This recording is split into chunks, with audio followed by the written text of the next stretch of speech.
नमस्कार, आप देख रहे हैं अनादि टीवी और मैं हूं आपके साथ ब्रजेश चौक से। आज दिन की बड़ी खबर से करते हैं शुरुआत। मोहन कैबिनेट का विस्तार हो रहा है। थोड़ी देर बाद राजभवन में शपथ ग्रहण होगा। अनादि टीवी के पास मंत्रिमंडल की सूची है। 18 कैबिनेट मंत्री शपथ लेंगे। 4 राज्य मंत्री भी करेंगे शपथ ग्रहण।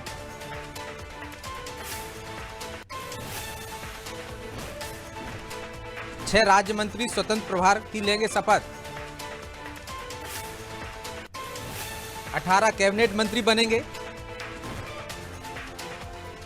4 राज्य मंत्री बनेंगे।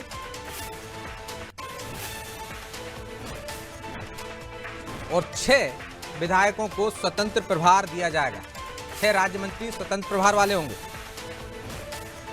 प्रद्युम्न सिंह तोमर, तुलसी सिलावट, ऐंदल सिंह कंसाना, नारायण सिंह कुशवाहा, विजय शाह, राकेश सिंह, प्रहलाद पटेल,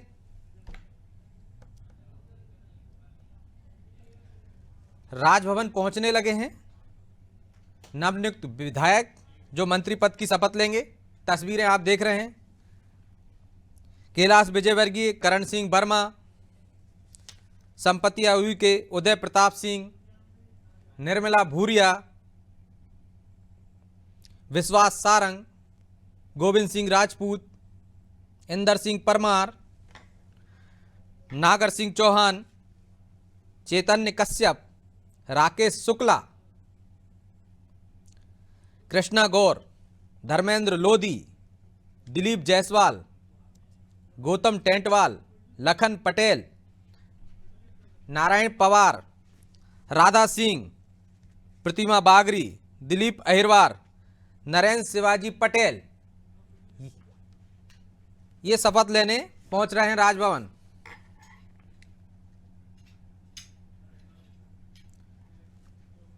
एक और दूसरी बड़ी खबर आ गई। ज्योतिरादित्य सिंधिया भोपाल पहुंच चुके हैं। सिंधिया ने मुख्यमंत्री डॉक्टर मोहन यादव से मुलाकात की है। बिंद कोठी में दोनों के बीच मुलाकात हुई है।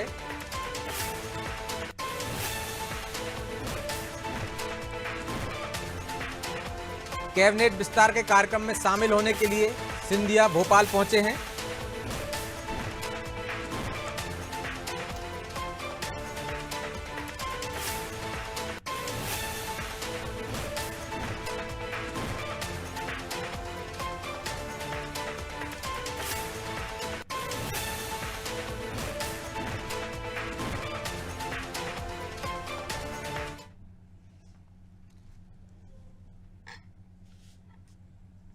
मोहन कैबिनेट का विस्तार हो रहा है। 3:30 बजे कैबिनेट मंत्री, राज्य मंत्री शपथ लेंगे। मंत्रिमंडल के नाम सामने आ गए हैं।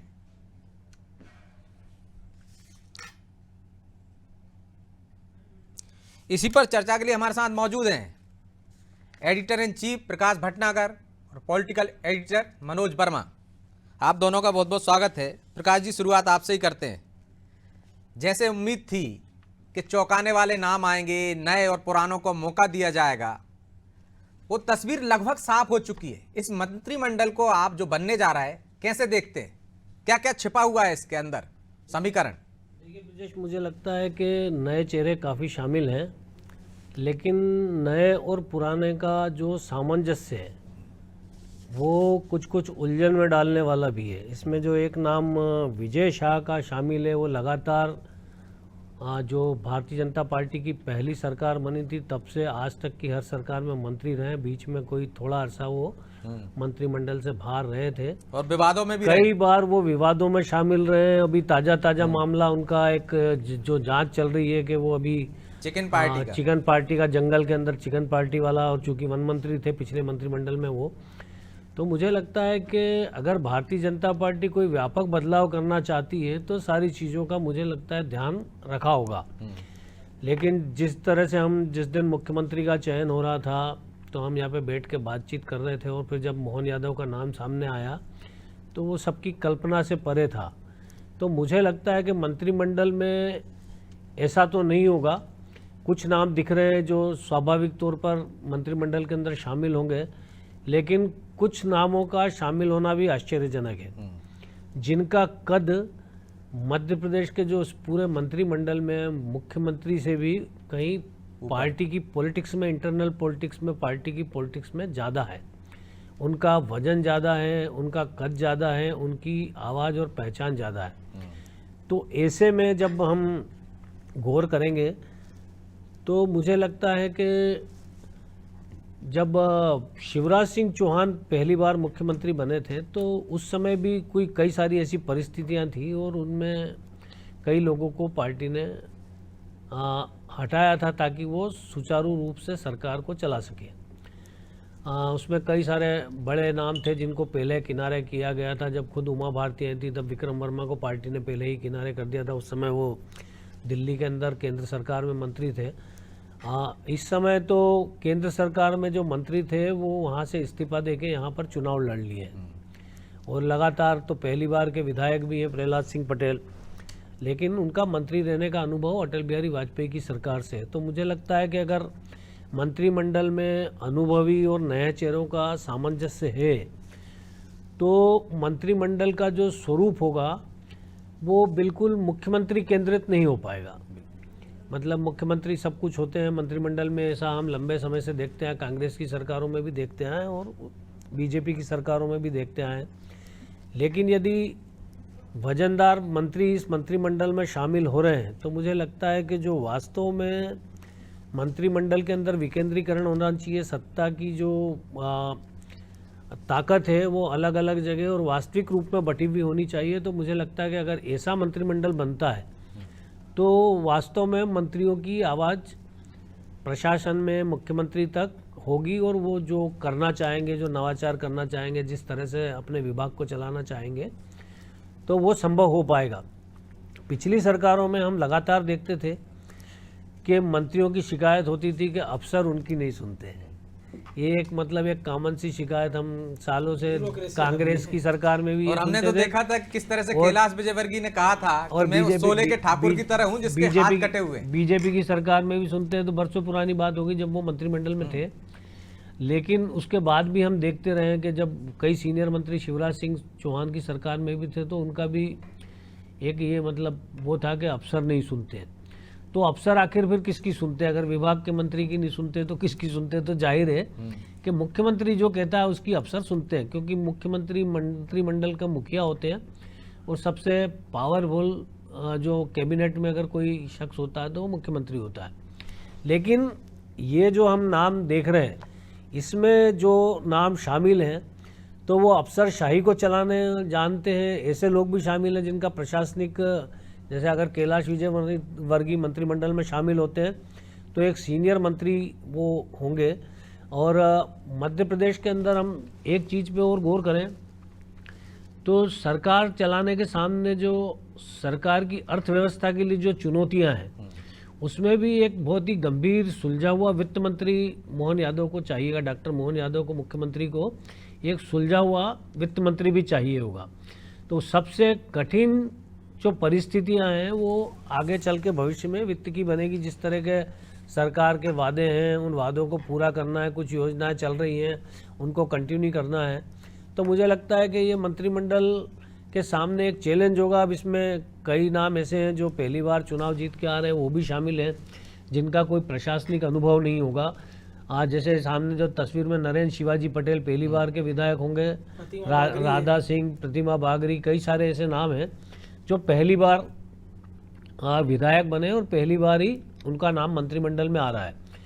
तो मुझे लगता है कि वो भी एक बड़ी चुनौती होगी सरकार के लिए, उसकी परफॉर्मेंस देने के लिए। नए लोगों का प्रशासनिक अनुभव है नहीं है, ये सारी चीज़ें पहले आमतौर पे एक ऐसी परंपरा पार्टी ने, बीजेपी ने अपने आप में खुद तय की थी कि जो 2 बार का विधायक होगा उसी को मंत्रिमंडल में शामिल करेंगे।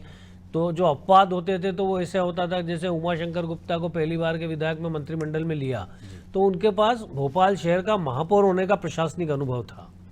तो मुझे लगता है कि अब इस बार जब मंत्रिमंडल अभी आधा घंटे में जब शपथ ले लेगा, जो वास्तविक में जो मंत्री आएंगे, मैं इसलिए ऐसा बोल रहा हूँ क्योंकि भारतीय जनता पार्टी चौंकाती रही है, तो हो सकता है कि जो हम नाम देख रहे हैं इनमें से कुछ अलग हटके भी नाम आ जाएं, तो वो जब आएगा वास्तव में जब सामने आएगा तब हम मंत्रिमंडल का एक पूरा विश्लेषण कर पाएंगे कि ये किस तरह का मंत्रिमंडल होगा, किस तरह से काम करेगा। तो मनोज जी, एक और खास चीज़ है कि यदि दिग्गज और वजनदार मंत्री शामिल हो रहे हैं तो निश्चित तौर पर वजनदार विभाग भी उनके पास रहेंगे और उन विभागों पर ज़्यादा जोर रहेगा नई सरकार का, जो जनता में सीधी अपील करते हैं। निश्चित तौर पर जो प्रकाश जी ने भी कहा कि सबसे बड़ा संकट है कि अनुभवी वित्त मंत्री के साथ साथ जो अनुभवी जो मान लीजिए कैलाश विजयवर्गीय हैं, प्रहलाद पटेल हैं, राकेश सिंह हैं, तो इनका पोर्टफोलियो क्या होगा। 2 उप मुख्यमंत्री हैं, उनके पास क्या क्या विभाग दिए जाएंगे, खुद मुख्यमंत्री अपने पास कौन सा विभाग रखते हैं, ये भी देखने वाली बात होगी। क्योंकि दिग्विजय सिंह भी ये देखें हमने जो कोई विभाग रखते नहीं थे, तो मान ही सकते हैं कि यदि कोई और जयंत मलैया यदि शामिल नहीं हो रहे हैं तो हो सकता है उनके पास वित्त जैसा प्रभार ही रहे जगदीश देवड़ा के पास। देखिए, मतलब मुझे लगता है कि जगदीश देवड़ा के पास पिछली बार वित्त मंत्रालय था, इस बार भी हो सकता है। उनको वो 5 साल 3.5 साल का वित्त मंत्रालय का भी अनुभव है, कई महत्वपूर्ण विभाग उनके पास रहे हैं, पहले भी वो गृह और परिवहन मंत्री रहे हैं। लेकिन विभागों का जब बंटवारा होगा तभी समझ में आएगा। आज तो मंत्रिमंडल शपथ ले रहा है, शपथ लेने के बाद अभी तो दोनों उप मुख्यमंत्रियों के भी विभाग पिछले जो 2 सप्ताह बीते उसके अंदर क्लियर नहीं हुए। तो मुझे लगता है कि जब मंत्रिमंडल में विभागों का बंटवारा आएगा तो सरकार की पूरी तस्वीर सामने आएगी कि सरकार किस तरह काम करना चाहती है, कैसे काम करना चाहती है। ये जब मंत्रिमंडल में शपथ हो जाएगी, विभागों का बंटवारा हो जाएगा, वो भी शायद और उसके बाद ये भी क्लियर हो जाएगा कि 2 मुख्यमंत्री के बाद 2 मुख्यमंत्री के बाद भी नंबर 2 कौन रहेगा। तो ये भी एक बहुत बड़ी, चूंकि मुख्यमंत्री उप मुख्यमंत्री का कोई बहुत ऐसा संवैधानिक वो नहीं होता है, पद नाम है। वैसे जो पावर होती है वो कैबिनेट मंत्री के बराबर ही होती है। बिल्कुल। तो मुझे लगता है कि अब उसमें भी ये भी चीज है, चूंकि आपने पद नाम तो बढ़ा दिया है, तो नंबर 2 और नंबर 3 तो ऑलरेडी मुख्यमंत्री के बाद इस सरकार में है। लेकिन उसके बाद जो बड़े कद के लोग जो शामिल होंगे, जिनका कद इन सबसे बड़ा है, जिनकी राजनीतिक आवाज़, जिनकी राजनीतिक पकड़ ज़्यादा है, वो किस हिसाब से आते हैं, उनको क्या जिम्मेदारियां दी जाती है, उस पर सरकार का जो कार्य पद्धति होगी, जो कार्यशैली होगी, वो डिपेंड करेगी। और एक और चीज़ है, 9 बार के गोपाल भार्गव वगैरह नहीं है, भूपेंद्र सिंह नहीं है, रीति पाठक का नाम था कि सांसद है 2 बार की, विधानसभा का चुनाव जीती है सीधी से, तो हो सकता है उनको मंत्री बनाया ही जाए अर्चना चिटनी से। तो इसको कैसे देखें अपन? देखिए, निश्चित तौर पे आपको मंत्रिमंडल में एक सीमित संख्या के अंदर मंत्री शामिल करना है। 3 बन चुके हैं, 28 लोगों के मंत्री बनने की खबर हम चला रहे हैं। बिल्कुल। तो 31 मंत्री हो जाते, 4 पद और खाली रहते हैं मंत्रिमंडल में। तो वो हमेशा एक ऐसा रहता ही है कि जो भी मुख्यमंत्री रहता है वो कुछ पद खाली रखते हैं मंत्रिमंडल के अंदर। वो अलग अलग राजनीतिक परिस्थितियों के हिसाब से तय होता है कि मुख्यमंत्री का अधिकार क्षेत्र होता है, कितने लोगों के साथ सरकार चलाना है, कितने लोगों को रखना है, कब मंत्रिमंडल का विस्तार करना है, किसको ड्रॉप करना है, किसको लेना है। बिल्कुल।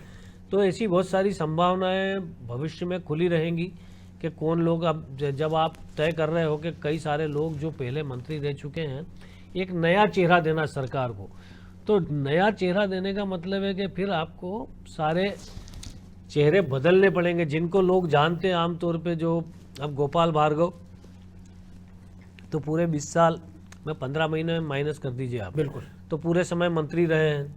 ऐसे कई सारे लोग जो पूरे समय मंत्री रहे, चूंकि वो आज तक कभी चुनाव भी नहीं हारे। गोपाल भार्गव तो बीच में उनके कहीं ड्रॉप करने का वो भी नहीं रहा, महत्वपूर्ण विभाग भी उन्होंने संभाले। तो जब अगर अनुभव की बात हो रही है तो फिर गोपाल भार्गव को ड्रॉप करने का भी क्या मीनिंग है, ये भी समझना जरा कठिन होगा। तो प्रकाश जी, क्या आपको लगता है कि जो हम संभावित नामों पर चर्चा कर रहे हैं ये लोकसभा की दृष्टि से महत्वपूर्ण है, जातीय संतुलन साधा गया है, क्षेत्रीय संतुलन साधा जा रहा है, इस रणनीति के तहत बना है? देखिए, इसमें इस मंत्रिमंडल में भी बैकवर्ड क्लासेस के मंत्री सबसे ज़्यादा हैं। अब अगर आप जैसे गिनेंगे तो एदल सिंह कंसाना, नारायण सिंह कुशवाहा, जो नाम हमारे सामने आ रहे हैं, बिल्कुल, राकेश सिंह, प्रहलाद पटेल, फिर उसके बाद आप उदय प्रताप सिंह, उदय प्रताप सिंह जाट हैं, हाँ, तो वो भी उसमें हैं। फिर उसके बाद में आपका जो है धर्मेंद्र लोधी, दिलीप जायसवाल, तो कई सारे कृष्णा गौर कृष्णा गौर, का नाम उसमें शामिल है, लखन पटेल शामिल हैं। तो करीब सबसे ज़्यादा जो है वो नरेंद्र शिवाजी पटेल, नरेंद्र शिवाजी पटेल बैकवर्ड क्लास में ये भी शामिल है। उसके अलावा शेड्यूल कास्ट को भी प्रॉपर महत्व दिया है।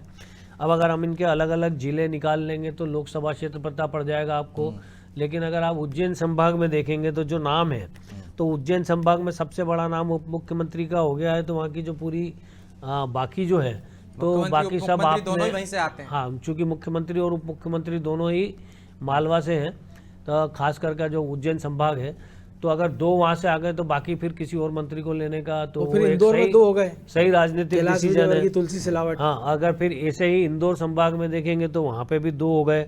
तो मुझे लगता है कि इसमें बुंदेलखंड और ग्वालियर चंबल सभी संभागों का बराबर प्रतिनिधित्व नजर आ रहा है। इसमें विंध्य में भी कई सारे नाम, जैसे राजेंद्र शुक्ला तो चूंकि उप मुख्यमंत्री हैं ही सही, इसके अलावा भी विंध्य से नाम है, और मालवा से एक चेतन कश्यप का भी नाम है, मालवा निमाड़ से चेतन कश्यप भी है, नागर सिंह चौहान भी है, इंदर सिंह परमार भी है।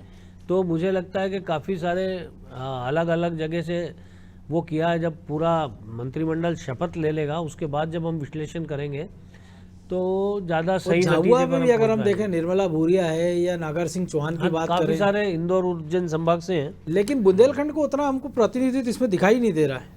देखिए बुंदेलखंड में इसके अंदर जो है आप गौर करेंगे, गोविंद सिंह राजपूत बड़ा तो नाम है। गोविंद सिंह राजपूत का नाम बड़ा है, जो कि सिंधिया खेमे से आते हैं। सिंधिया खेमे के इस बार 3 मंत्रियों के नाम सामने आ रहे हैं, प्रद्युम्न सिंह तोमर, तुलसी सिलावट और गोविंद राजपूत। एक और एदल सिंह कंसाना। एदल सिंह कंसाना कांग्रेस के तो से तो आए, लेकिन सिंधिया खेमे में नहीं काउंट किए जाते हैं। वो दिग्विजय सिंह के समर्थक थे, बहुजन समाज पार्टी से चुनाव लड़े थे, फिर कांग्रेस में आए थे, और अभी भी वो कांग्रेस छोड़ के जब इनके साथ में आए तो सिंधिया के हरदीप सिंह डंग का नाम नहीं है इसमें। हरदीप सिंह डंग, बिसाऊलाल सिंह, जो लोग सिंधिया खेमे से हटके कांग्रेस से आए थे। प्रभुराम चौधरी का नाम भी प्रभुराम चौंकाने वाला है। चौधरी का नाम, चूंकि चुनाव जीते हैं लेकिन उनका नाम शामिल नहीं किया गया है। तो मुझे लगता है कि कई सारी चीज़ें इसके अंदर ऐसी हैं जो आप देखिए कि उदय प्रताप सिंह और प्रहलाद पटेल दोनों एक ही जिले से 2 मंत्री नरसिंहपुर से आ रहे हैं इसमें। बिल्कुल। तो मुझे लगता है कि 2 नारायण सिंह कुशवाहा और प्रद्युम्न सिंह तोमर ग्वालियर से। ये दोनों ग्वालियर से हैं, और एदल सिंह कंसाना मिला के अगर हम देखेंगे नरेंद्र तो सिंह तोमर को भी जोड़ दें। नरेंद्र सिंह तोमर तो मुरैना हो विधानसभा गए। अध्यक्ष है, तो एक प्रॉपर प्रतिनिधित्व तो दिखता है वहाँ का, लेकिन बुंदेलखंड का प्रतिनिधित्व वाकई में काफी कम दिख रहा है और इसमें। विंध्य ने जिस प्रकार समर्थन दिया उसमें भी उतने नाम नहीं, क्योंकि राधा सिंह को हम देख लें अगर, राधा सिंह, प्रतिभा बागरी, और फिर उसके बाद आप ढूंढिए नाम, तो राजेंद्र शुक्ल है ही सही। वही सही हो गए। फिर गोविंद राज संपतिया उइके का नाम भी महाकौशल से आएगा, तो महाकौशल से राकेश सिंह हो गए। राकेश सिंह भी हो गए। तो महाकौशल का भी प्रतिनिधित्व ज्यादा हो रहा है उस हिसाब से। बिल्कुल। राकेश सिंह, प्रहलाद पटेल, राव फिर उदय आपका प्रताप हो गए। संपतिया उइके हो गई, फिर राव उदय प्रताप सिंह हो गए। तो मुझे लगता है कि अब किन किन आधार पे मंत्रिमंडल तय किया है लोकसभा क्षेत्र के हिसाब से, वो अभी एक बार शपथ हो जाए तो मुझे लगता है कि हो लेकिन एक सकता है और कि नहीं लग रहा यहाँ प्रकाश भी जी, एक कोई- और नाम चौंकाने वाला बाहर है, उषा ठाकुर। उषा ठाकुर पिछले मंत्रिमंडल में थी, चुनाव वापस से जीत और के बार आई बार हैं, उनको और विधानसभा उनकी बदल दी जाती संघ थी। की पसंद मानी जाती थी। बिल्कुल। जो आप संस्कृति मंत्रालय, उच्च शिक्षा मंत्रालय मोहन यादव को दिया गया था, तो वो भी संघ की पसंद थे। सहकारिता विभाग अरविंद भदौरिया को दिया गया था, वो भी संघ से निकले उच्च हुए शिक्षा अच्छे विभाग खुद स्वयंसेवक डॉक्टर थे। मोहन यादव के पास था। तो मुझे लगता है कि वो चीज इंदर थी। सिंह अब परमार इसके- स्कूल शिक्षा। इसमें यदि हम अब ये देखेंगे, चैतन्य कश्यप जैसे जो संघ से पसंद के लोग हैं उनको इस टाइप के डिपार्टमेंट मिल सकते हैं। तो अब इसमें आपको देखना पड़ेगा, जैसे संस्कृति मंत्रालय जो संघ के लिए बहुत इम्पोर्टेंट रखता है, बहुत महत्व रखता है। बिल्कुल। तो अब इन नामों पे अगर गौर करेंगे तो आपको देखना पड़ेगा कि ये स्कूल शिक्षा मंत्री तो इंदर सिंह परमार थे, लेकिन आप किसको देना पसंद करेंगे इनमें से जो नाम सामने आ रहे हैं, इनमें संघ से सीधा जुड़ा हुआ नाम किसका है? ये एक मतलब आपको तलाश करना पड़ेगा जब विभाग बढ़ जाएगा तब, कि हुआ क्या है मंत्रिमंडल के अंदर विस्तार में और किस तरह से विभाग बांटे गए हैं। जो पैमाना पिछले 3.5 साल में था, इस बार क्या पैमाना होगा वो हमें अभी थोड़ी देर बाद मंत्रिमंडल जब आकार ले लेगा वास्तव में पता चल जाएगा कि ये मंत्री अभी, चूंकि ये जो हम नाम ले संभावित रहे हैं, नाम है। करा और रहे हैं, मैं ये लौटूंगा आपके संभावित पास, हमारे साथ सवाना जुड़ गई हैं राजभवन से, वो बताएंगी कि जो मंत्रिमंडल की शपथ लेने वाले हैं, कुछ नए चेहरे भी राजभवन पहुंचे हैं या जिनको आमंत्रित किया गया था। सवाना, कौन कौन लोग पहुंच गए वहां पर? सवाना। हाँ जी, देखिए सबसे पहले मैं ये बताना चाहूंगी कि राधा सिंह यहाँ पर पहुंच चुकी हैं। नारायण सिंह ब्यावरा से विधायक है, बताया जा रहा है कि उनको स्वतंत्र प्रभार राज्य मंत्री बनाया जाएगा। इसके अलावा करण सिंह इछावर से विधायक है, वो भी अंदर जा चुके हैं। जब उनको सवाल पूछा गया कि आप मंत्रिमंडल में शामिल होंगे तो उन्होंने कहा पार्टी जो फैसला लेगी। उन्होंने भी स्थिति अभी साफ नहीं की है। चैतन्य सिंह रतलाम से दिलीप जायसवाल के बारे में बताया जा रहा है कि उनको ग्रामीण एवं पंचायत विभाग दिया जा सकता। तो यहाँ पर ये बड़ी बात है कि खुलकर कोई भी विधायक कुछ कहने को तैयार नहीं है, लेकिन अंदर जो लोग जा रहे हैं उनके चेहरे का जो एक हाव भाव है वो कहीं ना कुछ बयान कर रहा है। वही कैलाश विजयवर्गीय का परिवार अंदर गया, उनका साफ तौर पर ये कहना पार्टी ने जो फैसला हमारे पिता के लिए लिया वो सही ही लिया होगा। पार्टी की खुशी सबसे बड़ी खुशी है, तो वो अभी कुछ खुलकर कहने को तो अभी तो संभावित ये पोर्टफोलियो की बात करेंगे भी नहीं सवाना, वो अभी तो खुशी मंत्री बनने की होगी जिस तरह से बीजेपी निर्णय ले रही है। तो कुछ नए चेहरे भी गए हैं क्या जिनके नाम नहीं चल रहे हैं? शबाना से पूछो और किन लोगों का साथ में परिवार है।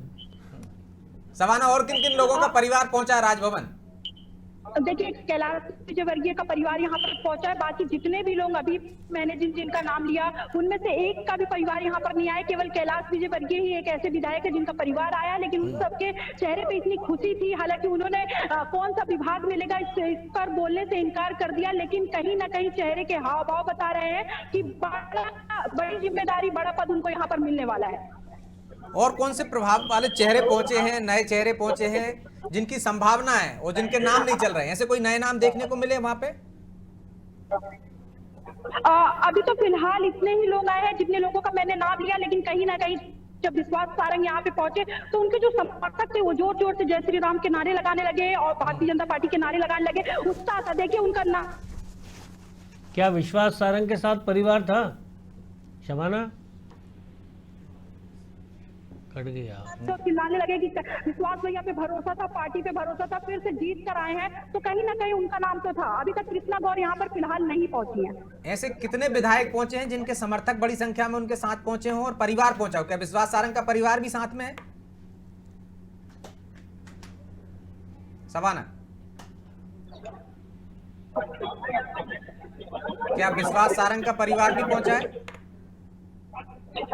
जी बिल्कुल, विश्वास सारंग का परिवार यहाँ पे नहीं आया है, लेकिन उनके जो समर्थक थे वो नारे लगा रहे थे। विश्वास सारंग यहाँ पर मात्र अकेले आए हैं, किसी को जाने भी नहीं दिया जा रहा अंदर, क्योंकि विश्वास जो विधायक है वो और केवल उनके अकाउंटेंट ही अंदर यहाँ पर जा पा रहे हैं। और बाहर जो बयानीबाजी हो रही है, जो चर्चा का माहौल है, उसमें से किसी भी नेता ने साफ तौर पर नहीं कहा कि उनको मंत्री, बल्कि किसी ने तो ये भी कहा कि उनको केवल इन्वाइट किया गया पार्टी मंत्रिमंडल का जो ये समारोह है वो देखने के लिए। क्या सवाना, मुख्यमंत्री और केंद्रीय मंत्री ज्योतिरादित्य सिंधिया भी पहुंच गए वहां पे? क्योंकि अब चंद मिनट बचे हैं और आप कह रही हैं कि कृष्णा गौर अभी तक नहीं आई हैं। बिल्कुल, अभी सीएम नहीं आए हैं, ज्योतिरादित्य सिंधिया नहीं आए हैं। हालांकि वो भोपाल पहुंच चुके हैं। कृष्णा गौर अभी नहीं आ पाई हैं। विष्णु खत्री भी अभी यहाँ पर नहीं आए। जितने भी चर्चा का नाम था उसमें से आधे से अधिक अभी यहाँ पहुंचे नहीं है, लेकिन धीरे धीरे जो है विधायकों की गाड़ी आती जा रही है, लेकिन कोई भी किसी बारे में। ठीक है सवाना, आप नजर रखिए, हम आपके पास फिर लौटेंगे। तो प्रकाश जी, जो आप बात कह रहे थे कि जो संभावित नाम है जो चर्चा में, यदि आप 4 मिनट बचे हैं और जिनके नाम चल रहे हैं, सुर्खियों में हैं, वो नहीं पहुंचे, तो इसको आप वैसे ही देखते हैं जैसा आप कह रहे थे? देखिए, मंत्रिमंडल के अंदर जब विधायक दल का नेता चुनने की बात आई थी तो उसी समय पे पर्ची खुली थी। हो सकता है कि यहाँ पे सभी विधायकों को बुलाया है, सभी को इन्वाइट किया है और वहीं पे सीधा नाम लेके पुकारा जाए, तभी उसे पता चले। जब सब मंत्री वहाँ पे सारे विधायक, लेकिन एक तस्वीर तो साफ है ना, यदि कैलाश विजयवर्गीय अपने परिवार के साथ पहुंच रहे हैं, खुशी दिख रही है, यदि विश्वास सारंग के समर्थक वहां नारेबाजी कर रहे हैं, तो कुछ को तो सूचना मिली। लेकिन बहुत संभव है ना जी, जहाँ हमारे रिपोर्टर खड़ी वहां से वो सब दिखाई नहीं दे रहा होगा कि कौन कौन आ गए हैं। हाँ, ये भी हो सकता है, ये भी एक संभावना है। दूसरी बात ये है कि मीडिया को अंदर अलाउ नहीं किया, लेकिन जो विधायक हैं उन सभी को बुलाया होगा। पार्टी के जो नेता हैं वो लोग गए होंगे। तो जब जिसे नाम लेके पुकारा जाएगा तो वो शपथ लेने तो चला ही जाएगा। तो मुझे लगता है कि अभी देखना इंटरेस्टिंग होगा कि ये जो नाम हम चला रहे हैं, जो नामों की सूचना हमारे पास आई है, क्या वाकई यही लोग शपथ ले रहे हैं या इसमें भी कोई ऐसा चमत्कार होगा जब हम हतप्रभ होकर बात करेंगे, अरे ये भी इनने था शपथ ले ली। या ये नहीं था? वैसे बड़े नेताओं का पहुंचने का सिलसिला शुरू हो गया है। ज्योतिरादित्य सिंधिया राजभवन पहुंच चुके हैं। अब कुछ ही देर में तस्वीर साफ हो जाएगी, मंत्रिमंडल का विस्तार होगा, एक के बाद एक मंत्री शपथ लेंगे। तो ये देखिए, मोहन यादव से मुलाकात के बाद ज्योतिरादित्य सिंधिया राजभवन पहुंच चुके हैं। कुछ ही देर में मुख्यमंत्री डॉक्टर मोहन यादव भी राजभवन पहुंचेंगे। चंद मिनटों बाद मंत्रिमंडल विस्तार होगा, नए मंत्री शपथ लेंगे।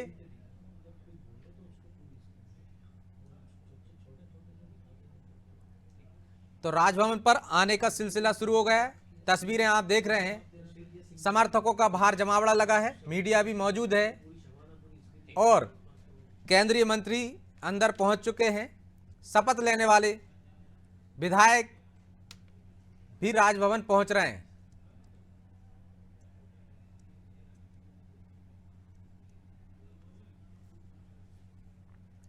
राजभवन पहुंचने का सिलसिला शुरू हो गया है। मनोज जी जो चर्चा कर रहे थे, जो प्रकाश जी भी कह रहे थे, कई चौंकाने वाले नाम आ सकते हैं, तो माना जा सकता है कि जिस तरह से बीजेपी चौंकाती है, अभी चौंकने की बारी अभी और भी है। देखिए तैयारियां पूरी हो चुकी हैं शुरू हो गया मुझे लगता जी, है। राष्ट्रगान हो रहा है कुछ देर बाद। बस अब सस्पेंस खत्म होने का समय है और हम मंत्रियों को सामने शपथ लेते हुए देखेंगे। तो निश्चित तौर पर पूरा मध्य प्रदेश शायद पूरे देश में इसकी डॉक्टर मोहन यादव के मंत्रिमंडल को लेकर उत्सुकता है। और ये राजभवन से सीधी तस्वीरें हम आपको दिखा रहे हैं। पूरी तैयारियां हो गई हैं और शपथ ग्रहण का सिलसिला बस कुछ ही महोदया को क्षण में शुरू होने वाला है। और उन्हें मंच सौंपती हूँ। इसको आमंत्रित कर लिया भाई। माननीय राज्यपाल महोदय, कार्यक्रम आरंभ करने के लिए क्या मुझे आपकी अनुमति है? अनुमति है। महोदय, नियुक्त मंत्रीगण श्री कुंवर विजय शाह, श्री कैलाश विजयवर्गीय, श्री प्रहलाद सिंह पटेल, श्री राकेश सिंह, श्री करण सिंह वर्मा, श्री उदय प्रताप सिंह, श्रीमती संपतिया उइके, श्री तुलसी राम सिलावट, श्री ऐदल सिंह कंसाना, सुश्री निर्मला भूरिया, श्री गोविंद सिंह राजपूत, श्री विश्वास सारंग, श्री नारायण सिंह कुशवाहा, श्री नागर सिंह चौहान, श्री प्रद्युमन सिंह तोमर, श्री राकेश शुक्ला, श्री चैतन्य कश्यप भैया जी, श्री इंदर सिंह परमार अपने पद तथा गोपनीयता की शपथ ग्रहण करने के लिए यहाँ उपस्थित हैं। महोदय, कृपया अब आप नियुक्त मंत्री श्री कुंवर विजय शाह, श्री कैलाश विजयवर्गीय, श्री प्रहलाद सिंह पटेल, श्री राकेश सिंह, श्री करण सिंह वर्मा, श्री उदय प्रताप सिंह को पद एवं गोपनीयता की शपथ ग्रहण कराएं।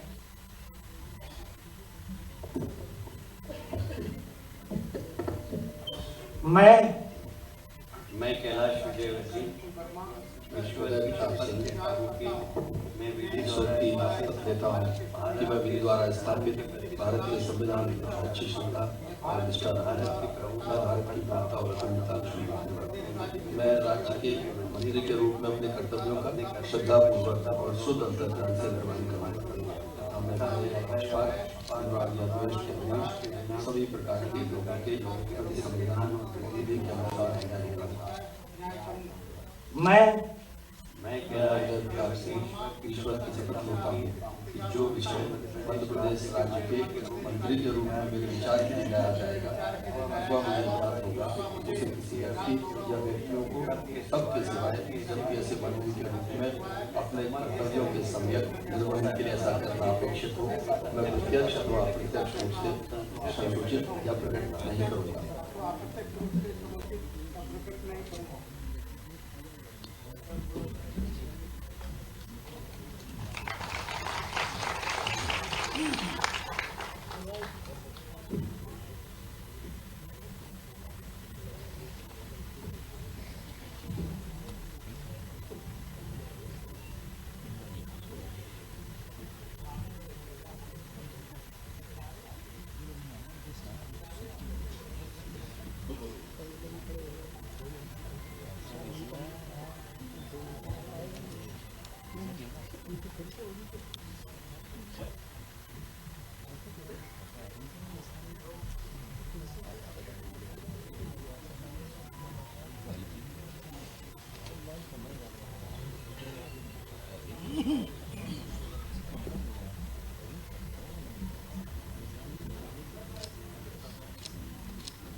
महोदय, कृपया अब आप नियुक्त मंत्री श्री कुंवर विजय शाह, श्रीमती संपत्तिया उइके, श्री तुलसी राम सिलावट, श्री एदर सिंह कंसाना, सुश्री निर्मला भूरिया, श्री गोविंद सिंह राजपूत, श्री विश्वास सारंग को पद एवं गोपनीयता की शपथ ग्रहण कराएं।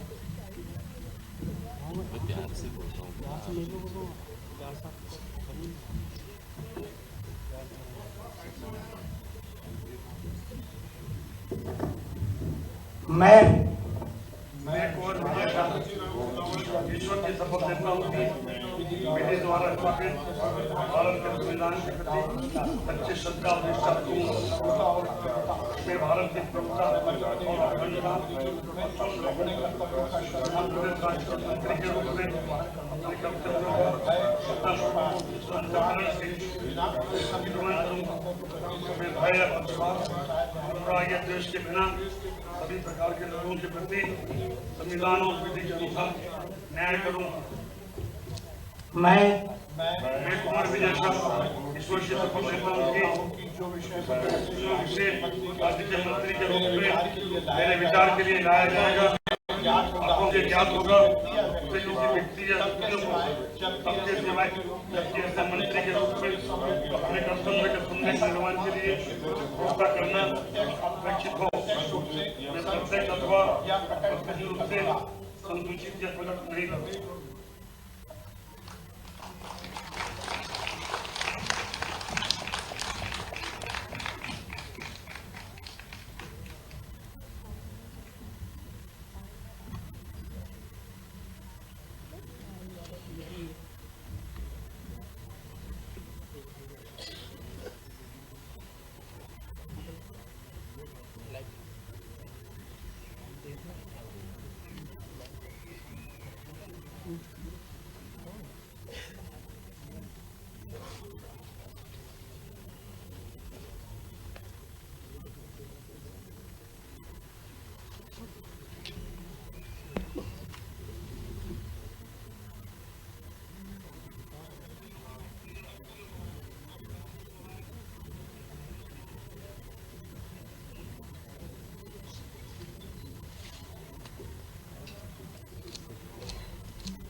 महोदय, कृपया अब आप नियुक्त मंत्री श्री नारायण सिंह कुशवाहा, श्री नागर सिंह चौहान, श्री प्रद्युमन सिंह तोमर, श्री राकेश शुक्ला, श्री चैतन्य कश्यप भैया जी, श्री इंदर सिंह परमार को पद एवं गोपनीयता की शपथ ग्रहण कराएं।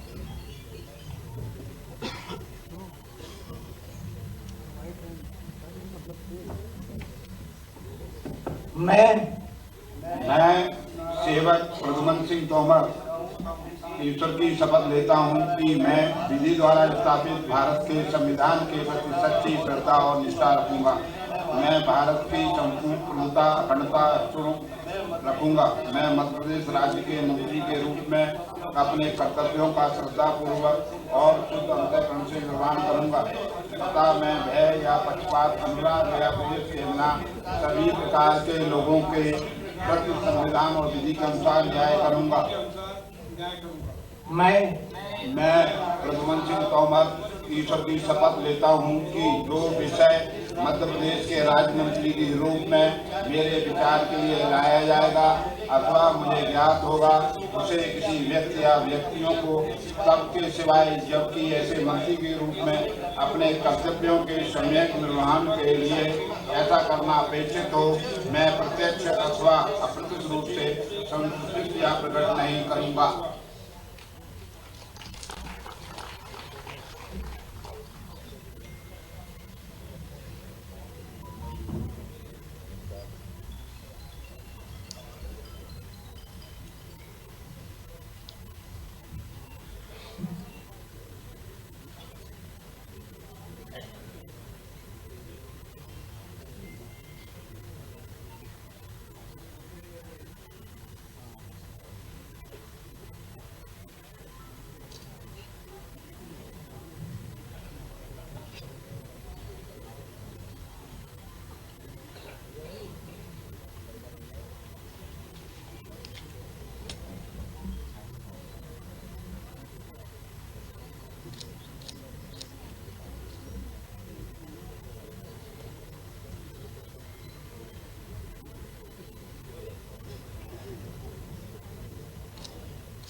महोदय, कृपया अब आप नियुक्त मंत्री श्रीमती संपत्तिया उइके को पद एवं गोपनीयता की शपथ ग्रहण कराएं।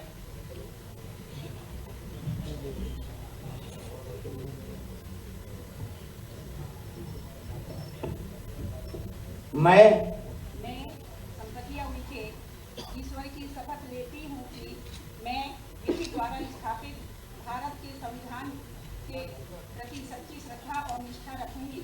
मैं भारत की प्रभुता और अखंडता अक्षुण्ण रखूंगी। मैं मध्य प्रदेश राज्य के मंत्री के रूप में अपने कर्तव्यों का श्रद्धापूर्वक और शुद्ध अंतःकरण से निर्वहन करूंगी तथा मैं भय या पक्षपात, अनुराग या द्वेष के बिना सभी प्रकार के लोगों के प्रति संविधान और विधि के अनुसार न्याय करूंगी।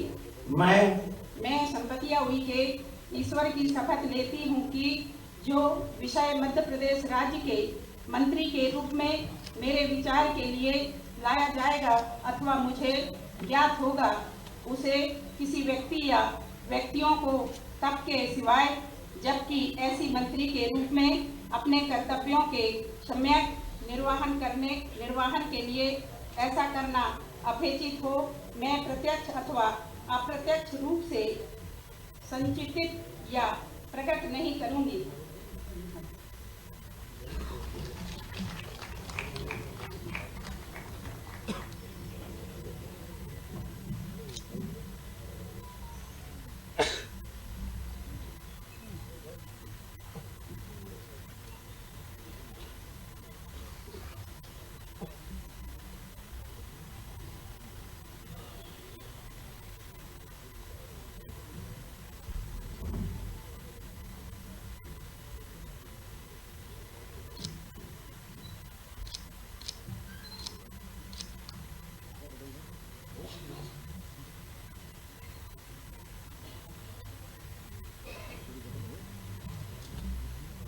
महोदय, नियुक्त राज्य मंत्रीगण श्रीमती कृष्णा गौड़, श्री धर्मेंद्र भाव सिंह लोधी, श्री दिलीप जायसवाल, श्री गौतम टेटवाल, श्री लखन पटेल, श्री नारायण सिंह पवार, श्री नरेंद्र शिवाजी पटेल, श्रीमती प्रतिमा बागरी, श्री अहिरवर दिलीप, श्रीमती राधा सिंह अपने पद तथा गोपनीयता की शपथ ग्रहण करने के लिए यहाँ उपस्थित हैं। महोदय, कृपया अब आप नियुक्त राज्य मंत्री स्वतंत्र प्रभार श्रीमती कृष्णा गौड़, श्री धर्मेंद्र भाव सिंह लोधी, श्री दिलीप जायसवाल, श्री गौतम टेटवाल, श्री लखन पटेल, श्री नारायण सिंह पवार को पद एवं गोपनीयता की शपथ ग्रहण कराएं। मैं कृष्णा गौड़ मैं विधि द्वारा स्थापित भारत के संविधान के प्रति श्रद्धा और निष्ठा रखूंगी। मैं भारत की प्रभुता और अखंडता अक्षुण्ण रखूंगी। मैं मध्य प्रदेश राज्य के राज्य मंत्री के रूप में अपने कर्तव्यों का श्रद्धापूर्वक और श्रद्धावंत से निर्वहन करूंगी तथा मैं न्याय करूंगी। अनुराग देश के खिलाफ सभी प्रकार के संविधान और विधि के अनुसार न्याय करूंगी। मैं कृष्णा गौड़ ईश्वर की शपथ लेती हूँ कि जो विषय मध्य प्रदेश राज्य मंत्री के रूप में मेरे विचार के लिए लाया जाएगा अथवा मुझे ज्ञात होगा, उसे किसी व्यक्ति या व्यक्तियों को तब के सिवाय जबकि ऐसे राज्य मंत्री के रूप में अपने कर्तव्यों के सम्यक निर्वहन के लिए ऐसा करना अपेक्षित हो, मैं प्रत्यक्ष अथवा अप्रत्यक्ष रूप से संसूचित या प्रकट नहीं करूंगी।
महोदय, कृपया अब आप नियुक्त राज्य मंत्री श्री नरेंद्र शिवाजी पटेल, श्रीमती प्रतिमा बागरी, श्री अहिरवार दिलीप, श्रीमती राधा सिंह को पद एवं गोपनीयता की शपथ ग्रहण कराएं।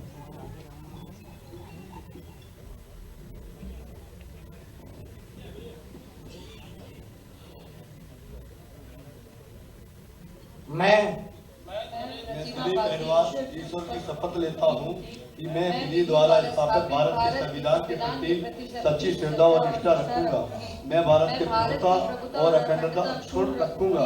मैं मध्य प्रदेश राज्य के राज्य मंत्री के रूप में अपने कर्तव्यों का श्रद्धापूर्वक और शुद्ध अंतःकरण से निर्वहन करूंगा तथा मैं भय या पक्षपात, अनुराग या द्वेष के बिना सभी प्रकार के लोगों के प्रति संविधान और विधि के अनुसार न्याय करूंगा।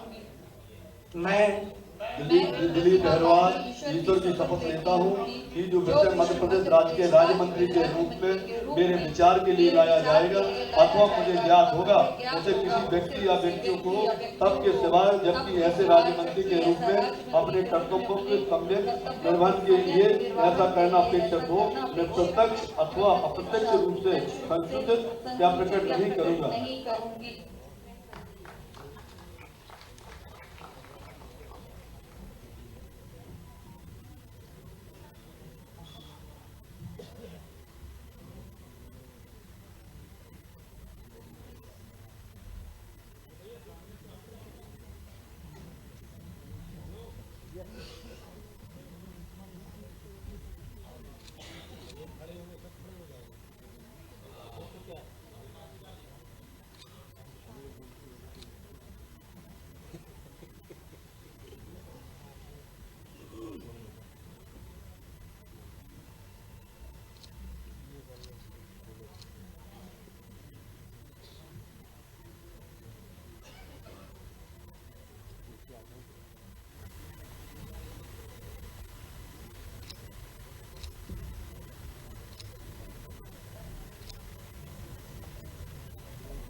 माननीय राज्यपाल महोदय, आज की कार्रवाई समाप्त घोषित करने के लिए क्या आपकी अनुमति है?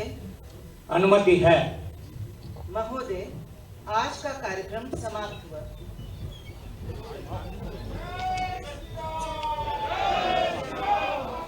कार्यक्रम समाप्ति के उपरांत आप सभी से अनुरोध है कि आप स्थिर खड़े हो जाएं और राष्ट्रगान के सम्मान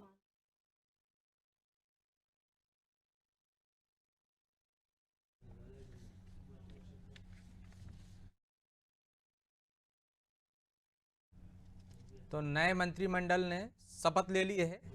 18 कैबिनेट मंत्री ने शपथ ली, 10 राज्य मंत्रियों ने शपथ ली। अनादि टीवी ने सबसे पहले जो सूची अपने दर्शकों को दिखाई थी, पूरी सूची पर मोहर लग गई है।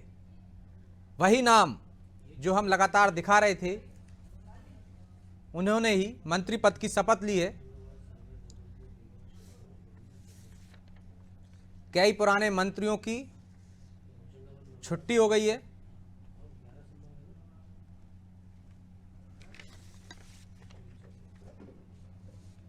कैलाश विजयवर्गीय, प्रहलाद सिंह पटेल, प्रद्युम्न सिंह तोमर, तुलसी सिलावट, इंदल सिंह कंसाना, नारायण सिंह कुशवाहा, विजय शाह, राकेश सिंह, करण सिंह वर्मा, संपतिया उइके, राव उदय प्रताप सिंह, निर्मला भूरिया, विश्वास सारंग, गोविंद सिंह राजपूत, इंदर सिंह परमार, नागर सिंह चौहान, चेतन कश्यप, राकेश शुक्ला, कृष्णा गौर, धर्मेंद्र लोधी, दिलीप जायसवाल, गौतम टेंटवाल, लखन पटेल, नारायण पवार, राधा सिंह, प्रतिमा बागरी, दिलीप अहिरवार, नरेंद्र शिवाजी पटेल ने शपथ ली। डॉक्टर मोहन यादव के मंत्रिमंडल का विस्तार हुआ। तमाम अटकलों पर, संभावनाओं पर विराम लग गया है।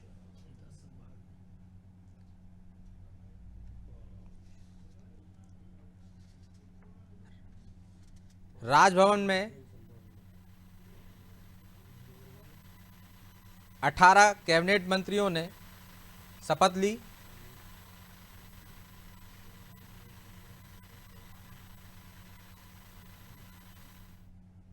दस राज्य मंत्रियों ने शपथ ली।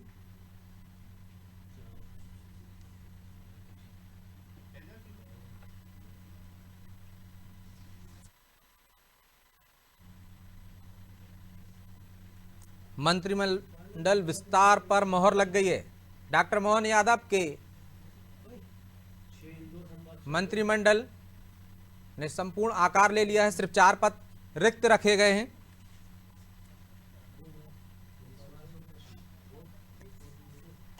राज्यपाल मंगू भाई पटेल ने नवनियुक्त मंत्रियों को समूह चित्र के लिए शपथ दिलाई।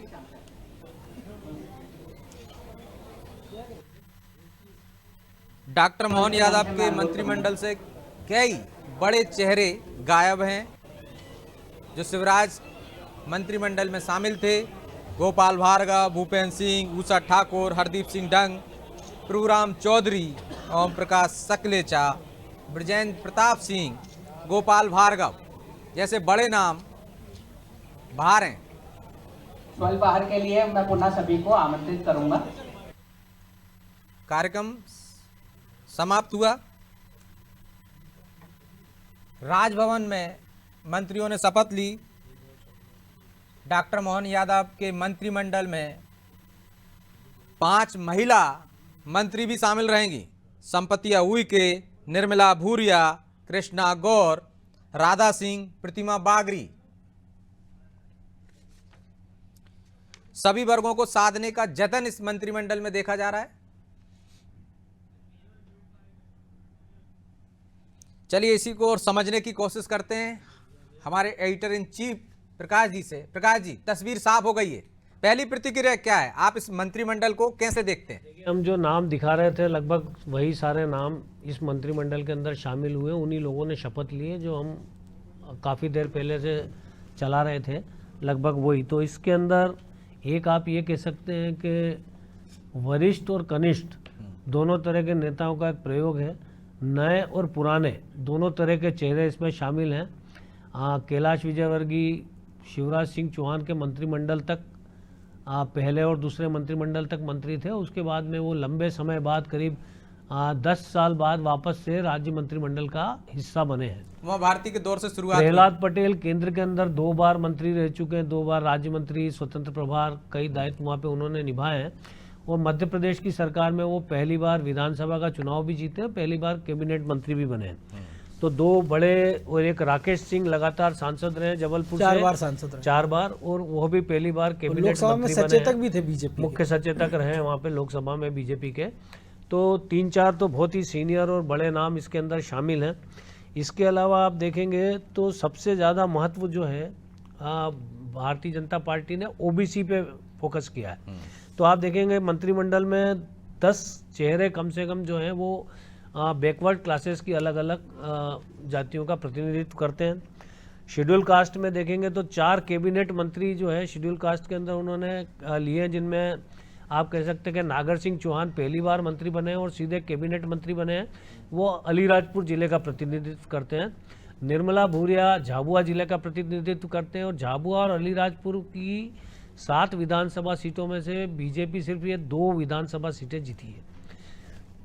इसके अलावा आप खरगोन, बड़वानी जो निमाड़ का आदिवासी एरिया है वहाँ का प्रतिनिधित्व लगभग नहीं है। इसके अलावा आप देखेंगे तो शेड्यूल कास्ट में उप मुख्यमंत्री सहित उप मुख्यमंत्री जगदीश देवड़ा हैं, उसके अलावा वहाँ पे 3 लोग हैं। सामान्य के अंदर भी 8 लोगों को मंत्रिमंडल में शामिल किया गया है। तो मुझे लगता है कि संतुलन बनाने की कोशिश तो की गई है। और ख़ास करके आप ग्वालियर चंबल संभाग लें तो ग्वालियर चंबल संभाग में इस बार भारतीय जनता पार्टी के फेवर में काफ़ी नतीजा था। तो 34 में 17 सीटें जीती, पिछली बार 7 ही जीत पाए थे। तो आप ये देखिए कि उसमें प्रद्युम्न सिंह तोमर वहाँ से है, हेदल सिंह कंसाना वहाँ से है, नारायण सिंह कुशवाहा वहाँ से है। तो कई ऐसे नाम वहाँ पे लिए हैं उन्होंने जो विधानसभा अध्यक्ष भी वहीं से हैं। विधानसभा अध्यक्ष ऑलरेडी वहाँ से है ही सही। तो मुझे लगता है कि राकेश शुक्ला जो मेगांव विधायक है उनको भी लिया है। तो वहाँ भी जातिगत समीकरणों का ध्यान रखते हुए भारतीय जनता पार्टी ने अपने मंत्रिमंडल में चयन किया है। तो मंत्रिमंडल ने एक तरह से आकार ले लिया है और हम देख सकते हैं कि इस बार विंध्य को भी प्रॉपर प्रतिनिधित्व मिला है। लेकिन कुछ जिले तो स्वाभाविक तौर पे छूटेंगे। मध्य प्रदेश के अंदर 50 से ज़्यादा जिले हैं और सभी जिलों को प्रतिनिधित्व देना किसी के लिए भी संभव नहीं है। लेकिन भारतीय जनता पार्टी ने कोशिश की है, जैसे मंदसौर जिले से पिछली बार ज़्यादा मंत्री थे, 3 मंत्री थे मंदसौर नीमच से, इस बार वहाँ से उप मुख्यमंत्री हैं। तो बाकी लोगों को उन्होंने ड्रॉप कर दिया। कई सारे जो आप ब्रजेश आप सूची बताएंगे कि जो पिछले शिवराज सिंह चौहान के मंत्रिमंडल में थे, उन मंत्रिमंडल में से कई सारे मंत्रियों को जो विधायक है इस बार, लेकिन उन्हें मंत्री नहीं बनाया गया। आप उनके नाम गोपाल भार्गव हैं, भूपेंद्र सिंह हैं, ऊषा ठाकुर हैं, हरदीप सिंह डंग हैं, प्रभुराम चौधरी हैं, ओम प्रकाश सकलेचा हैं, ब्रजेंद्र प्रताप सिंह हैं, गोपाल भार्गव प्रोटेम सबसे स्पीकर बड़ा बनाया नाम जो सबसे है बड़ा वो नाम गोपाल भार्गव का है, जो पिछले कह सकते हैं कि 18.5 साल मंत्री रहे अलग अलग मुख्यमंत्रियों के कार्यकाल में। उनमें वो उमा भारती के उसमें भी थे, बाबूलाल गौर के मंत्रिमंडल में भी थे और फिर शिवराज सिंह चौहान के सभी मंत्रिमंडलों में वो रहे। नेता प्रतिपक्ष भी वो 15 महीने रहे थे। तो एक बड़ा नाम वो भी था और उनसे बातचीत करके उन्हें भरोसे में लेके पार्टी के हाईकमान ने जो पहले ही संकेत दे दिए थे, जिस तरह प्रोटेम स्पीकर बनाया गया था उनको। हाँ, तो मुझे लगता है कि काफ़ी सारे परिवर्तन भारतीय जनता पार्टी ने करने की कोशिश की है। कुछ नए पुराने चेहरों का तालमेल बिठाया है। अब जब विभागों का बंटवारा होगा तब मंत्रिमंडल का अगला स्वरूप और समझ में आएगा कि सरकार। प्रकाश जी, एक चीज और मैं समझना चाहूंगा अपने दर्शकों के लिए कि आपने कहा 10 ओबीसी सबसे ज्यादा, हम महिलाओं की फोकस करते हुए देख रहे थे कि 2018 के चुनाव के बाद जिस तरह से 2023 में हुए लाडली बहना योजना रही, मंत्रिमंडल में 5 महिलाएं हैं, संपत्ति उइके, निर्मला भूरिया, कृष्णा गौर, राधा सिंह, प्रतिमा बागरी। इस निर्णय को आप कैसे देखते हैं? क्या इसके दूरगामी परिणाम? देखिए, अब मंत्रिमंडल में जिस तरह से भारतीय जनता पार्टी ने महिला आरक्षण पास किया है, तो मुझे लगता है कि अभी मंत्रिमंडल में या विधानसभा के अंदर टिकट देने की जब बात आती है तो उस हिसाब से प्रतिनिधित्व देने में भारतीय जनता पार्टी भी विफल रही है। जब हम 33% आरक्षण की बात वहाँ कर रहे हैं तो आप मंत्रिमंडल के अंदर आपने महिलाओं को प्रतिनिधित्व दिया है, लेकिन और ज़्यादा महिलाओं को प्रतिनिधित्व दिया जा सकता था। भारतीय जनता पार्टी के पास पिछले मंत्रिमंडलों में शामिल रहे कुछ चेहरे और थे जिन्हें वो शामिल कर सकते थे, लेकिन उम्मीद कर सकते हैं कि अभी 4 सीटें खाली है, वो किसके हिस्से में जाएगी अभी। लेकिन ये भी है ना प्रकाश जी, पिछली बार केवल 3 थी, यशोधरा राजे थी, मीना सिंह मांडवे थी और उषा ठाकुर मंत्री थी केवल। इस बार कह सकते हैं जो संख्या बढ़ा दी है, इस बार ज़्यादा बढ़ा दी है। और दूसरी बात जो नेशनल उसमें जो जातिवाद का वो चल रहा है, जातिगत जनगणना, ये वो तो भारतीय जनता पार्टी ने ओबीसी की लगभग सभी जातियों को प्रतिनिधित्व दिया है, शेड्यूल ट्राइब का महत्व बढ़ाया है, शेड्यूल कास्ट का महत्व बढ़ाया है और सामान्य जातियों को भी उसमें ब्राह्मण भी है, ठाकुर भी है, सभी तरह से उनको वैश्य भी है, तो सभी को बराबर तरीके से उन्होंने उसमें साधने की कोशिश की है। अगर आप ये कहें कि कोई अल्पसंख्यक चेहरा इस मंत्रिमंडल में नहीं है तो सिर्फ हमें इतना याद करना पड़ेगा कि जैन समाज भी जो है अल्पसंख्यक है और उसमें चेतन कश्यप को शामिल किया गया, लेकिन हरदीप सिंह डंग थे जो सरदार थे। इसके अलावा जैन समाज और सिख समाज, ये 2 यहाँ पर और इसी वजह से हम देखते हैं कि पहले सरदार सिंह शामिल होते रहे हैं, हरदीप सिंह डंग शामिल होते रहे हैं, कमलनाथ पर लगातार बीजेपी हमलावर रही है। लेकिन विजय जी, जो 2 सीट से जीतते हैं हरदीप सिंह डंग और सरताज सिंह जीतते रहते थे, वहाँ आप देखिए सिखों की आबादी कितनी रही है। नहीं, देखिए वो उस आबादी का प्रतिनिधित्व नहीं है। अब मध्य प्रदेश के अंदर आप इस मामले में कह सकते हैं कि हमारे यहाँ पे मंदसौर में कैलाश चावला है, सिख परिवार में थे, बड़े नेता भारतीय जनता पार्टी के, वो सीता माऊ मंदसौर और मनासा एक ही जिले की 3 सीटों से विधायक रह चुके हैं। तो हरदीप सिंह डंग भी जहाँ पे हैं वहाँ पे बहुत नॉमिनल परिवार होंगे सिखों के। पहले गुरुचरण सिंह हमने देखा था विदिशा से, विदिशा में भी नहीं था। तो मुझे लगता है ऐसा कोई वो क्राइटेरिया मध्य प्रदेश के मतदाताओं के बीच में नहीं है। बहुत अच्छी बात है और मतलब इस मामले में हम मध्य प्रदेश की तारीफ कर सकते हैं। लेकिन चूंकि देश भर में जो खास करके उत्तर प्रदेश बिहार की राजनीति जो है वो जातिवाद के ऊपर ज़्यादा फोकस है, तो मुझे लगता है कि यहाँ पे यादव मुख्यमंत्री से लेके भारतीय जनता पार्टी ने जो मंत्रिमंडल दिया है उसका भी एक मैसेज राष्ट्रीय स्तर पे जहाँ पे ये चीज़ें असर करती है वहाँ के लिए दिया गया है। तो मुझे लगता है भारतीय जनता पार्टी ने मंत्रिमंडल में मुख्यमंत्री के चयन में एक प्रयोग किया है। तो अब ये प्रयोग कहाँ तक सक्सेस होता है, कितना आगे बढ़ता है, ये जो चुनौतियाँ सामने होगी उसको ये किस तरह से निपटते हैं। तो नया मंत्रिमंडल में जब विभागों का बंटवारा हो जाएगा ब्रजेश, तो मुझे लगता है कि तब पूरी स्थिति आपके सामने क्लियर होगी कि ये सरकार किस दिशा में जाएगी, चुनौतियों का कैसे सामना करेगी, ये हमें उस समय समझ में आएगा। तो हमें मुझे लगता है और ना करें तो मुझे लगता 1-2 दिन और इंतजार करना पड़ेगा जी कि पूरे मंत्रिमंडल पर पूरी नजर नहीं जा पाएगी। मनोज जी, जिस तरह से हमने देखा कि पिछली बार सिंधिया का दबदबा रहा, इस बार भी सिंधिया खेमे से मंत्री आए। हालांकि बीजेपी कह सकती है अब सिंधिया खेमा कुछ नहीं है, सब बीजेपी के। देखिए तो सिंधिया का दखल किस तरह से देखते हैं इस मंत्रिमंडल? देखिए निश्चित तौर पर जो हमने देखा है, लेकिन इस बार भी देखिए उतनी बड़ी संख्या में नहीं आए उनके मंत्री। कुछ लोग हार भी गए थे, पिछला हार भी गए हैं, कुछ को बाहर भी कर दिए गए हैं, तो ऐसा नहीं है। लेकिन दूसरी एक बात है, देखिए आपकी ब्राह्मण 2 चेहरे इस बार दिख रहे हैं, राजेंद्र शुक्ला और राकेश शुक्ला। और अगर ठाकुरों की बात करें हम तो प्रद्युमन सिंह है, गोविंद सिंह हो गए हैं, इंदर सिंह परमार हो गए हैं, विधानसभा अध्यक्ष को भी अगर उसके संवैधानिक पद है हालांकि तो जोड़ सकते हैं। तो ब्राह्मण समाज की ओर से आवाज आने लगी थी कि उनको कम प्रतिनिधित्व मिला। लेकिन जिस प्रकार से ओबीसी राजनीति का हल्ला चल रहा था, तो उस प्रकार से हमने देखा 10 ओबीसी चेहरे अगर दिए हैं उसमें जो फोकस था, भारतीय जनता पार्टी के जो प्रदेश अध्यक्ष है वो भी एक बड़ा चेहरा है, ब्राह्मण है। तो भारतीय जनता पार्टी ने साहस का परिचय तो दिया है मध्य प्रदेश के अंदर। ये कह सकते हैं कि सत्ता के अंदर बैकवर्ड क्लास को महत्व दिया, संगठन के अंदर सामान्य उसको, और खास करके ब्राह्मण तबके। तो दोनों को एक तरह से संतुलित करने का प्रयास किया गया और इससे मुझे लगता है ये बहुत संतुलित मंत्रिमंडल भी प्रकाश जी पिछली बार की अपेक्षा। क्योंकि हमने देखा था ग्वालियर, चंबल, सागर, वहाँ एक तरफा मंत्री जब बनाए गए थे, मजबूरी के कारण ही थे, लेकिन इस बार बाकी जगहों को भी प्रतिनिधित्व देने का पूरा प्रयास किया। पिछली बार सरकार टूट के सरकार बनी थी, हालांकि उस सरकार को भी जनता का समर्थन था, क्योंकि जिन विधायकों ने दल बदल किया था उन्होंने इस्तीफा दिया था। इस्तीफा देने के बाद भारतीय जनता पार्टी की टिकट पे जीते थे।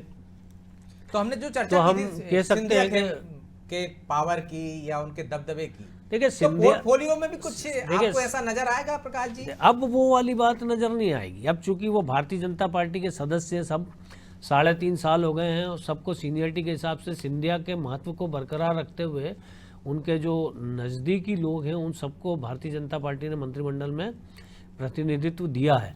तो मुझे लगता है कि कोई ऐसा इफ एंड बट, अब मंत्रिमंडल में पिछली बार जल संसाधन विभाग बहुत महत्वपूर्ण था, वो तुलसी सिलावट जी के पास था।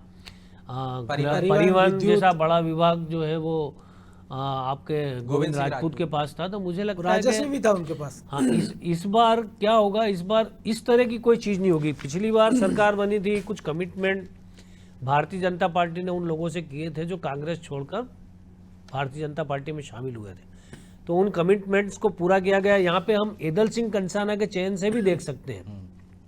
एदल सिंह कंसाना वो उपचुनाव हार गए थे और इस बार चुनाव जीते हैं, तो उन्हें इस बार मंत्रिमंडल में उस बार भी उनको निगम मंडल में एडजस्ट किया था, एदल सिंह को किया गया है। और उसका जातिगत समीकरणों के तहत भी हम देखेंगे कि गुर्जर है।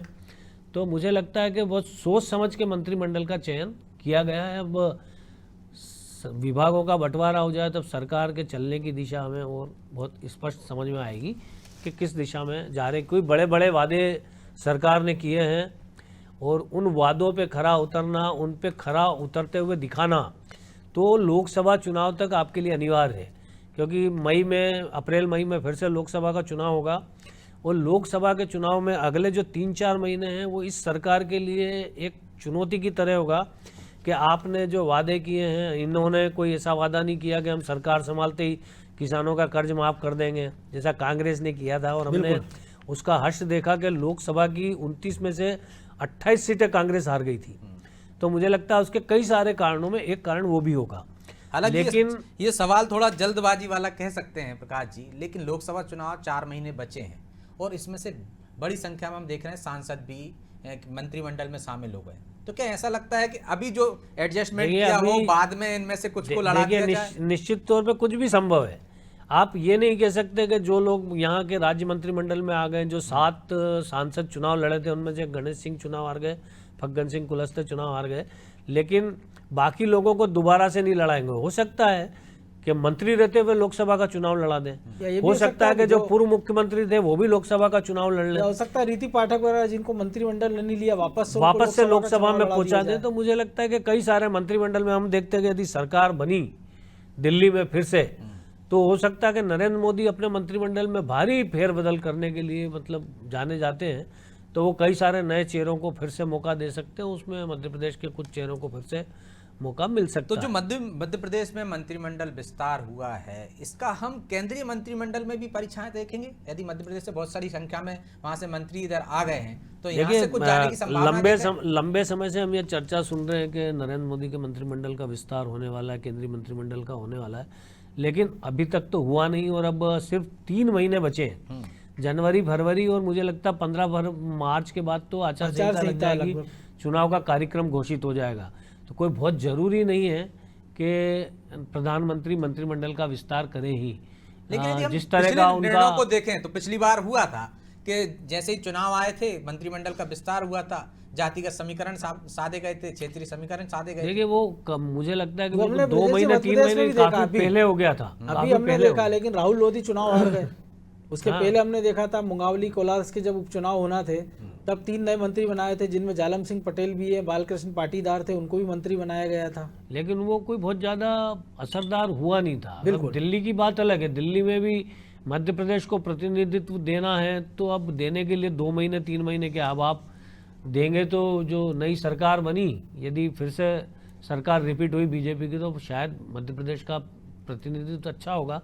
लेकिन अब 2.5 महीने के लिए मुझे लगता है कि मंत्रिमंडल का विस्तार मोदी करें। मोदी का जो हम राजनीतिक व्यवहार और वो देखते हैं प्रधानमंत्री का, तो मुझे नहीं लगता कि केंद्र में कोई मंत्रिमंडल विस्तार होने वाला। और जिस तरह से पूर्व मुख्यमंत्री को जिम्मेदारियां बताई गई है कि शायद वो दक्षिण के अंदर संगठन का काम देखेंगे, तो उससे भी एक संकेत तो ये मिलता है कि कोई जल्दबाजी भारतीय जनता पार्टी को अभी नहीं है केंद्र में मंत्रिमंडल विस्तार करने की।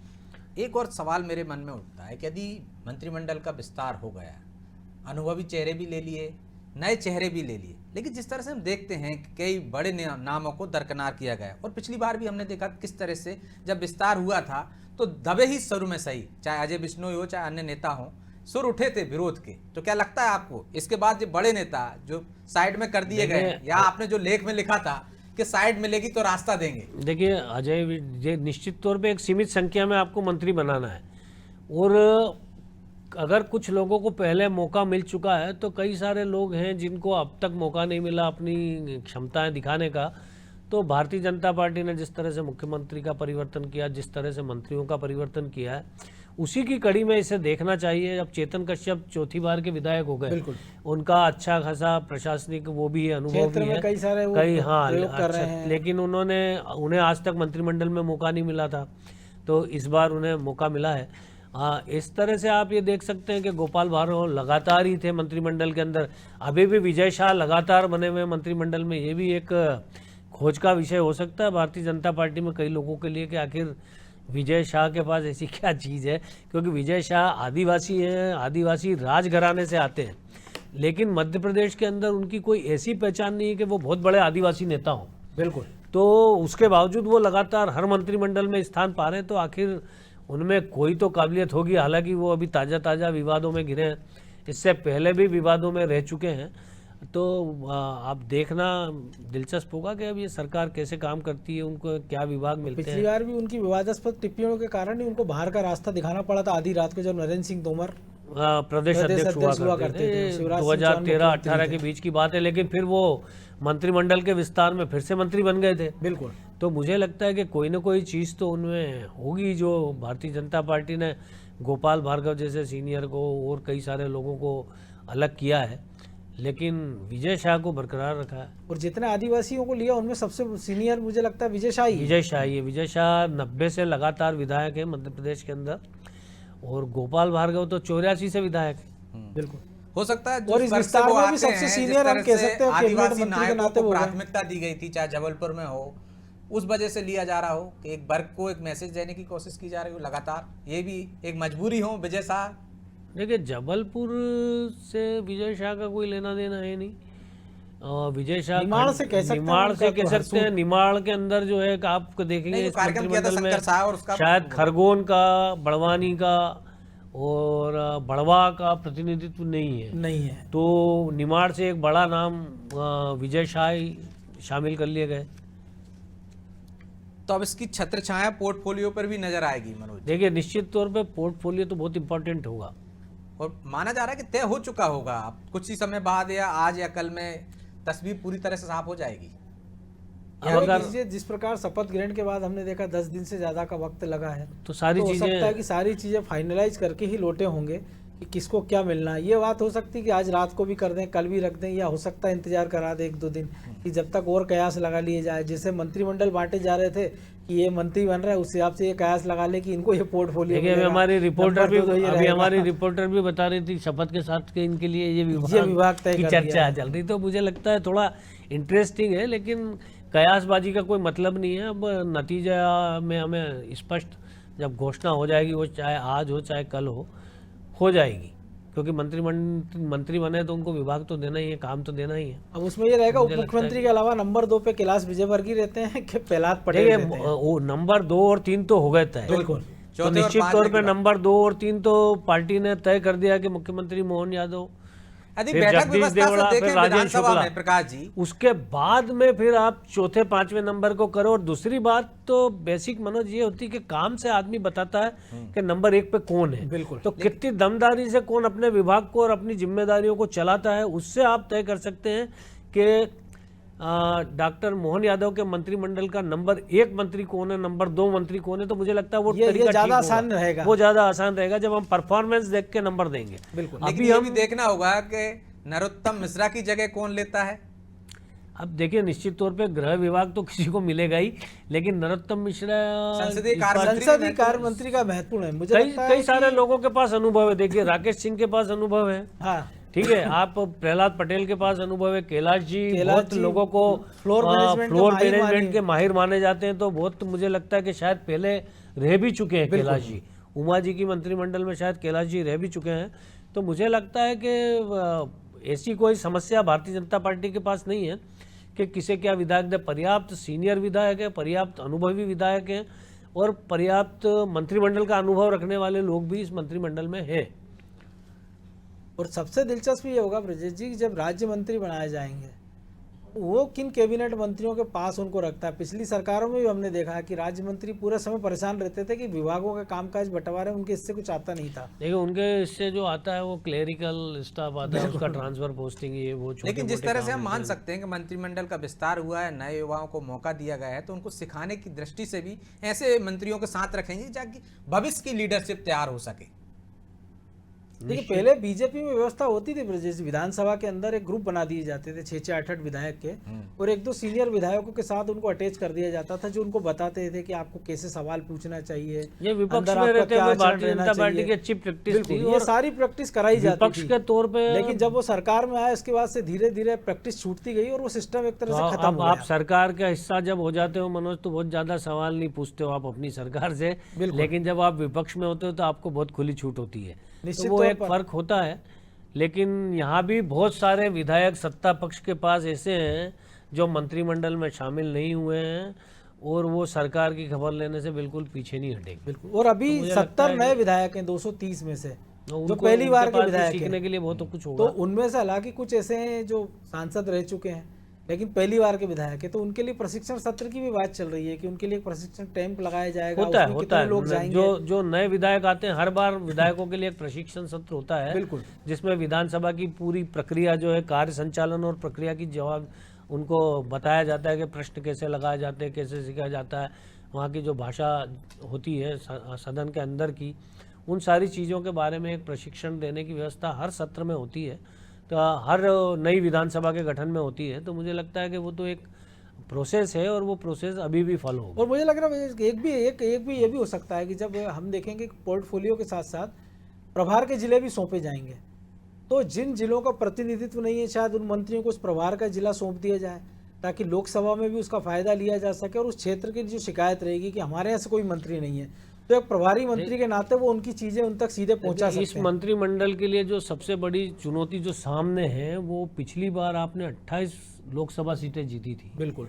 तो मुझे लगता है कि इस बार जो इस सरकार से अपेक्षा होगी, खास करके भारतीय जनता पार्टी के आला नेतृत्व की, प्रधानमंत्री की, जो डबल इंजन की सरकार, मोदी के मन में मध्य प्रदेश के मन में मोदी का जो नारा है, तो उसको पूरा फुलफिल करने के लिए, चूंकि पूर्व मुख्यमंत्री तो कह चुके हैं कि हम इस बार और मुख्यमंत्री भी हमने देखा है कि सबसे पहले दौरा वहीं किया उन्होंने, 29 सीटें लोकसभा की देंगे। और निश्चित तौर पे शिवराज सिंह चौहान जी की भूमिका अभी भी मध्य प्रदेश में महत्वपूर्ण होगी जब लोकसभा का चुनाव होगा। तो मुझे लगता है कि अब काफ़ी इंटरेस्टिंग चीज़ें हमें अगले 3-4 महीनों में देखने को मिलेंगी। बिल्कुल। लेकिन एक और चीज़ भी है ना कि जिस प्रकार से हम देख रहे हैं कि मंत्रिमंडल की बात हो रही, पिछली बार ये था कि मंत्री प्रभार के जिलों में जाते नहीं थे, ऐसी तमाम सारी चीज़ें थी। लेकिन इस विधानसभा बीजेपी ने सीटें अच्छी खासी जीती, 163, लेकिन आधा दर्जन ऐसे जिले हैं जहाँ पे कांग्रेस का वोट शेयर बीजेपी से ज़्यादा है, चाहे वो मुरैना हो, ग्वालियर और खरगोन हो। तो ये एक चिंता का विषय रहेगा पार्टी के लिए कि ठीक है, लोकसभा में हालांकि वोटिंग पैटर्न हमने देखा अलग है कि जो लोग हमने देखा कि विधानसभा में 10-10 हज़ार से जीतने पसीने छूट गए, वो लोकसभा में लाखों वोट से जीते हैं। तो ये एक बड़ा कारक सिद्ध होगा प्रकाश जी, क्योंकि इस बार हमने देखा बीजेपी का वोट शेयर 48% गया, कांग्रेस का 40 ही है। जो दूसरी पार्टियों का शेयर उन्होंने अपने पास ले लिया था। लेकिन मोदी के नाम पे जब पिछले 2 चुनाव की हम बात करें तो वोट शेयर 6 से 8% तक इंक्रीज होता है। देखिए मनोज, यहाँ पे ध्यान देने वाली बात यह कि जो 8% वोट शेयर बढ़ा है बीजेपी का, वो बीजेपी के अपने प्रयासों से बढ़ा है। और इसके लिए अभी 2 दिन पहले केंद्रीय गृह मंत्री ने बीजेपी की बैठक में मध्य प्रदेश के बीजेपी अध्यक्ष वी.डी. शर्मा जी की और मध्य प्रदेश की इकाई की तारीफ की थी उनके नवाचार के लिए। तो मुझे लगता है कि वो भी एक कारण था, क्योंकि कांग्रेस का वोट ज़्यादा कम नहीं हुआ।